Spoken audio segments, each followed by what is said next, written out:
Killarney in the Western Cape hosted round 6 of this year's Westbank Super Series last Saturday. An action-packed program for South Africa's premier circuit racing disciplines combined with glorious weather to attract a large Cape Townian crowd. The event's top billing belonged to the Bridgestone South African Production Car Championship Brigade, which boasted an entry of 30 competitors driving passenger vehicles on road-legal tyres. After Saturday's qualifying session, the front of the Class A grid was Audi territory, with Volkswagen Golf GTI dominant in Class T. Mazda and Toyota shared the front row in the Class B grid, with Class C led by a City Golf and a Ford Fiesta. We spoke to Audi racer Melville Priest. It was quite surprised. I went out on my warm-up lap. The track was good. It was dry because there was some standing water yesterday. The track was dry everywhere. Then on my flying lap, someone had pulled water onto the circuit in turn 3. So it was a bit slippery when I got there. Spoiled my first flying lap. Came in to see what my position was. I was 4th or 5th or something like that on a 20.5. So I thought I'd have another go at it. Went out. The track was much better. Stayed clear of the water out there and stuck it in second place. It was good. But on pole position, it's the local man. Oh, a little jump start there from Melville Priest as they get away down towards Westbank corner. For the first time, it's Audi's all in front here. And it's all about Johan Free, the local man. Right on his tail, it's Michael Stephen. Going a bit wide round Westbank corner. Donnie Olivia being pushed out there by one of the Nissans. And unfortunately had to take evasive action, but he's right back in it once again as they head towards Engine. On board with Johan Free in the lead with clean air in front of him, looking back at the first of the extreme Engine Audis. And that is Michael Stephen, who's an absolute flyer. Yeah, unfortunately, Melville Priest got his start completely wrong. He might have actually jumped the start. We'll have to wait and see at the end of the race whether the jump start's going to be initiated or not. As they come down towards Shell Sweep now, this is a tight little right-hander. They climb onto the accelerator and head up the little hill that takes them onto the back straight. And as they go through Malmesbury, it's still Johan Free starting to pull a bit of a gap now, but it's Audi's 1 to 4, Nissans from 5 to 9, and then we got the three Subarus right on their tail. Yeah, so everyone keeping it in the family there. Stevie Morris, the first of the Subarus, absolutely up on the back wheel. Looks like he's up on Reggie Roots here as they come flying down into Cape Town corner. Things are going to get very, very tight as all these production cars try to make their way through this corner. Nice to see the field so big here in Cape Town. And just in the background, yeah, we pick up on Peter Lindenberg, but right on his tail, it's Gary Green in an Alpha. Alpha is back, that's right, and we're looking forward to seeing more of them a little bit later on this season. Always nice to have another manufacturer in the mix, and we'll see what they can do later on. The Fiats of Tians Elof and Trevor Tuck stuck at the back here of Class C. Problems there for the Fiats in the beginning of this race as they come through Westbank corner one more time.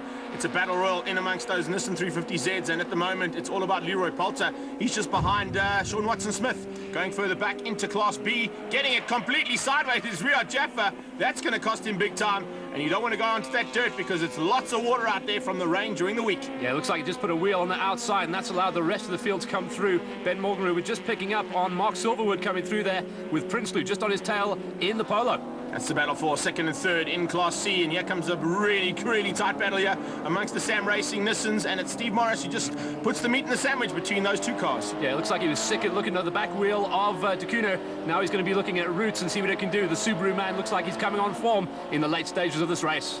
Down the main straightaway into Westbank corner. He looks up the inside. I don't think he's going to have it just yet. He's a bit too far away. Oh, T32. That's a big problem. That's Dave Compton. He's gone a bit wayward as well. So two of the Sassel Runexes having some major hassles out there on the circuit. Picking up on Gary Benneker. He's coming through there in the yellow peril. Absolutely flying down there in Class C. But look, the Fiats have still got a problem as they sit nose to tail.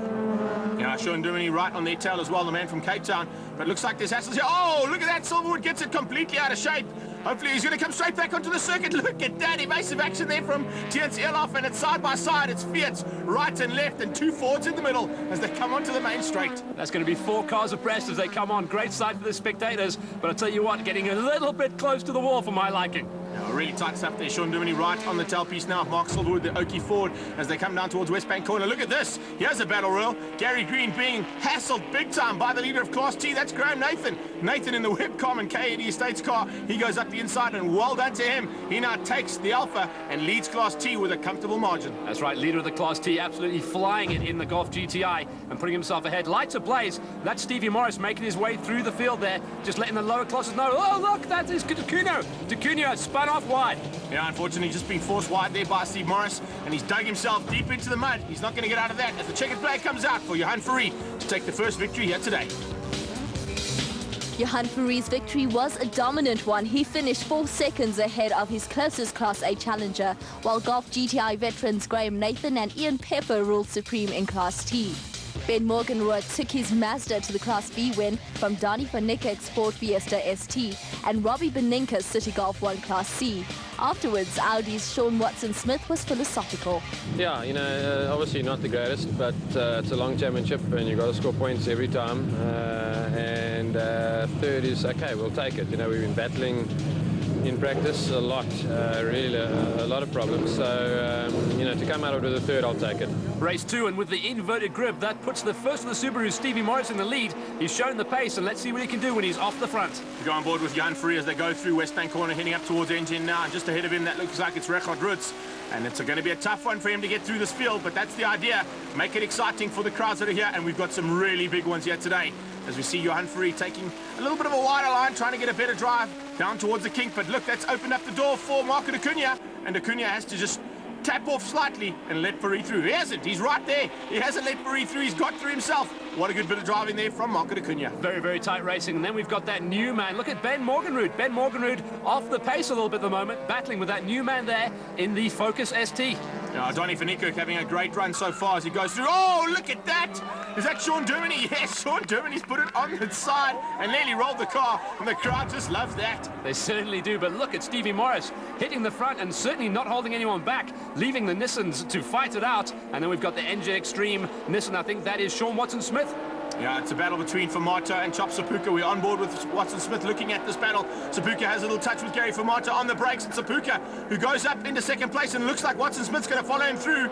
Or is Gary Famato going to have an answer? It doesn't look like he has. Very, very tight racing in this second heat. Always action aplenty with the inverted grid. And Stevie Morris looks like he's running away with it at the moment. On for his first victory. Now, the Metal Paint Subaru had a great run at the last outing at Killarney. Actually took the win due to the fact that we've had quite a bit of incidents with illegal cars that had to be sorted out. And unfortunately, as they come through Malmesbury, look at that. Melville Priest putting Michael Stephen under some immense pressure there. And it looks like Stevens is going to have to tuck in behind him. The Priest is getting a move on there, and it looks like the man at the back, it was Polter in the last of the Sasol Nissans, putting a wheel onto the dirt.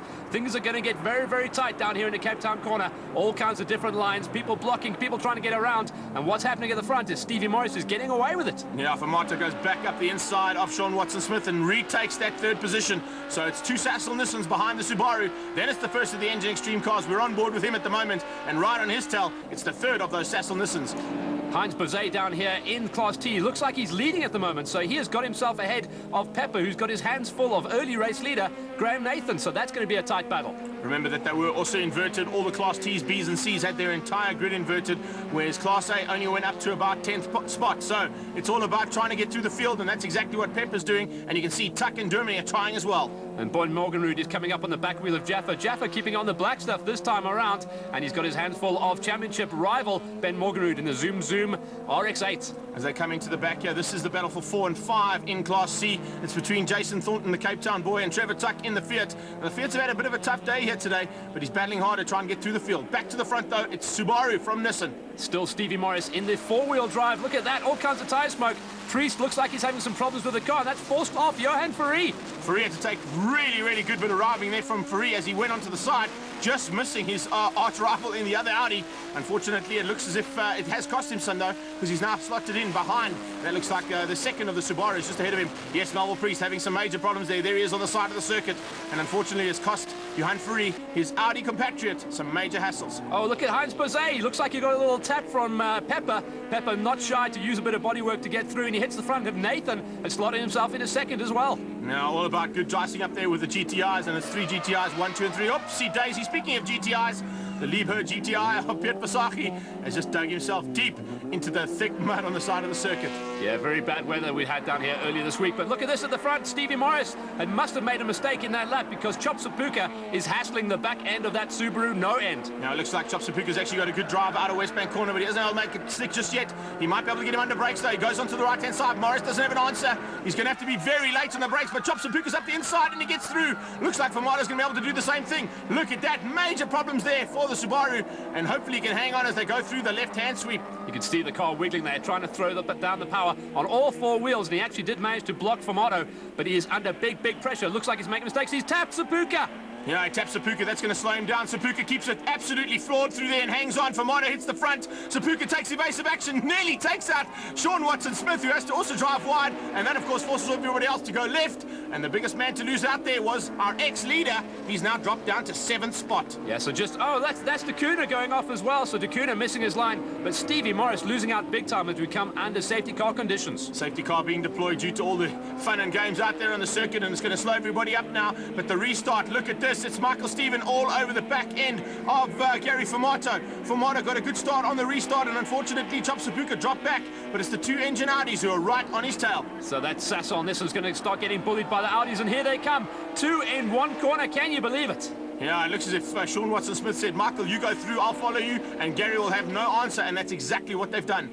Back to Class B, and look at the action here. Riyad Jaffa still out in front, and he's hanging on, but only just ahead of Ben Morganroot, and it looks like that's the Liebherr GTI back on the circuit, just behind them. And in 3rd place in the Class B's is Donnie Van Eekirk joining us. A brand new car for a brand new driver, a Ford back up in the mix. Yeah, it's good to see the Blue Oval back in racing, and with a little bit of support there from Novel Ford, that's what we like to see, and we hope to see more of those. The checkered flag comes out, though. It's Michael Stephen who takes the win ahead of Sean Watson-Smith, and Gary Formato there in 3rd. After long deliberations by the race stewards, the Class A win went to Michael Stephen, leading home Gary Formato and Sean Watson-Smith. Heinz Bazay won Class T from Ian Pepper's similar Golf GTI and Dave Compton's Toyota Runex TRD. Riyad Jaffa made no mistakes this time and took Class B for Toyota, with Etienne Prinsloo's Polo TDI the Class C winner. We spoke to a happy Heinz Bazay. Yeah, that's right. We've had a tough time this season. And I've got to thank my crew and Trevor and Michael we had a big accident in West Bank. We rebuilt the car, had problems at Killarney, and now we're back with a bang. And we're so happy. We're over the moon. Can't wait. It's very nice to see you driving without the doors actually opening this time. That's right. We didn't leave the door open for anybody this time.